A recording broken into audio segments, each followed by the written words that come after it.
Coiling line, when you're working with it and you're trying to either use it, you want to make sure that it's in good running order, or you're trying to stow your line, you don't want to just do that because that's terrible. That is very unseamanlike. So when you make a coil, now I'm used to working with 3-strand line, so I coil clockwise because that's the way the line was made. So my coils, notice that my hands are apart and they come together. I'm not winding the line because you're trying to let it coil. And gravity does a wonderful job of helping you. All you have to do is make sure that your coils are the same size. So pretty much, move your arms apart, bring your hands together, do it again, and you just leave that coil laying on your hand. When I first started out, I'm going to do it again. When I first started out, I've got the standing part of the line coming over my hand, and the bitter end is close to me. That, and it's in my left hand. So that is the start of my coil. Now once you get the coil finished, it's very important that you secure it. There are a few methods of securing the coil, but my favorite one is a gasket coil. And a gasket coil on a standing line like this where it's not working at all, you can get the gasket coil on it and you can toss it in the locker and it'll be fine. You can have enough bitter end so you can hang it up with a clove hitch, which we'll talk about in a little bit.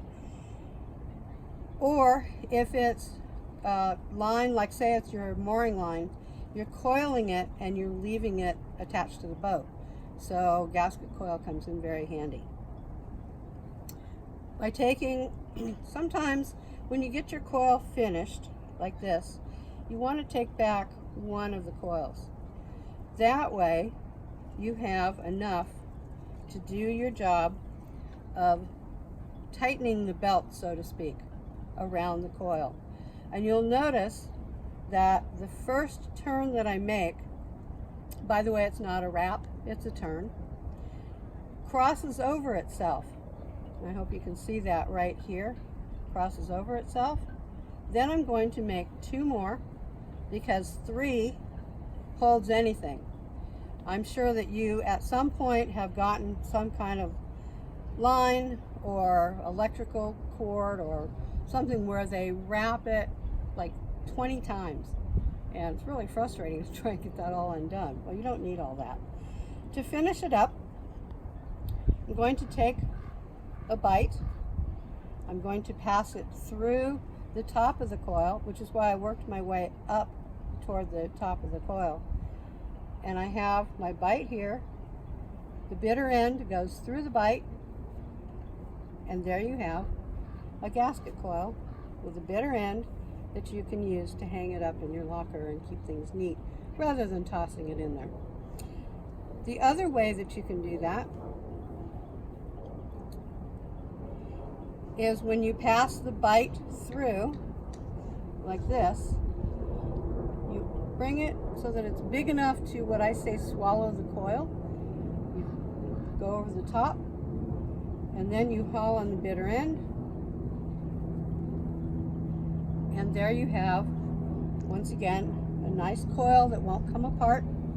You have enough bitter end, you can still hang it. And if you were working with a mooring line and it was attached to the boat, you're going to gasket coil it, and this is the part that would be tied to the boat. So I can show you that in a little bit, but this is a gasket coil. Right now, that you're learning all these new terms and how to tie some knots, the one everybody wants to know about is the bowline. So I'm going to teach you the bowline, and there are so many different ways to tie a bowline. I have seen one that my previous captain used to do, that he tied it and then he slipped it over and he had a bowline. Problem was the bitter end was on the outside of the bowline, and proper tied bowline is the bitter end is on the inside. So what you're trying to do in a bowline is you're trying to make a loop at the end of your line. You might want to drop it on a cleat. You might need to put it over one of the pilings.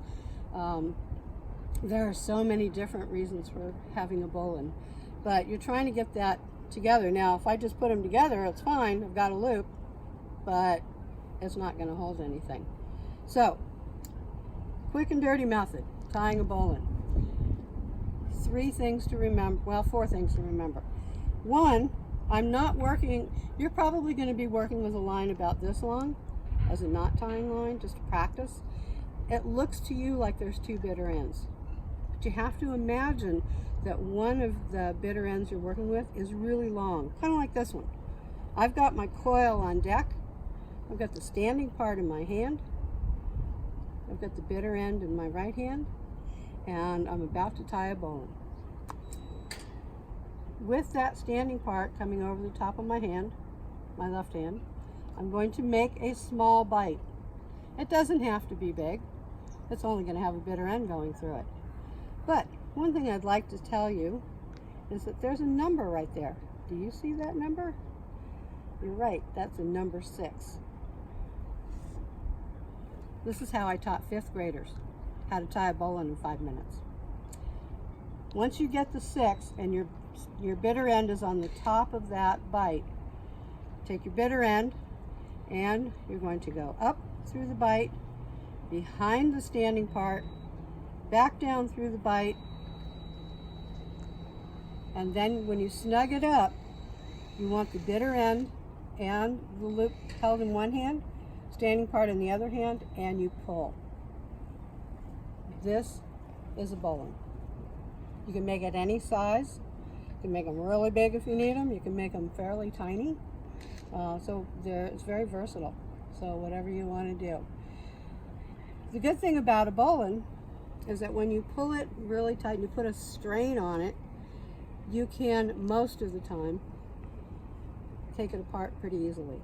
So if you look at, this is what I call the front side, and then if you look at the back side of it, you've got the line going around the standing part right here, and if you just push on it a little bit, it loosens everything up and your bowline comes right out. Now, if you put a bowline in a line and you secure it to, say, your boat and a buoy, and you leave it there for 2 years, it's not going to come apart that easily because there'll be too much strain on it. But generally, you can get a bowline untied fairly easily. So once again, bitter end, standing part coming over my left hand, coil on deck, make a small counterclockwise bite so that your bitter end is on top. Oh. Bitter end, here's the kind of litany that I taught the kids. So it's up, behind, and down. And some people have a tendency to want to pull on the bitter end in order to tighten it, but if you don't grasp that loop with it, it's not going to work very well. In fact, it could just kind of capsize on you. Pulling it tight. There you go. In a moment, we'll be tying it around something so you can see how to do that as well.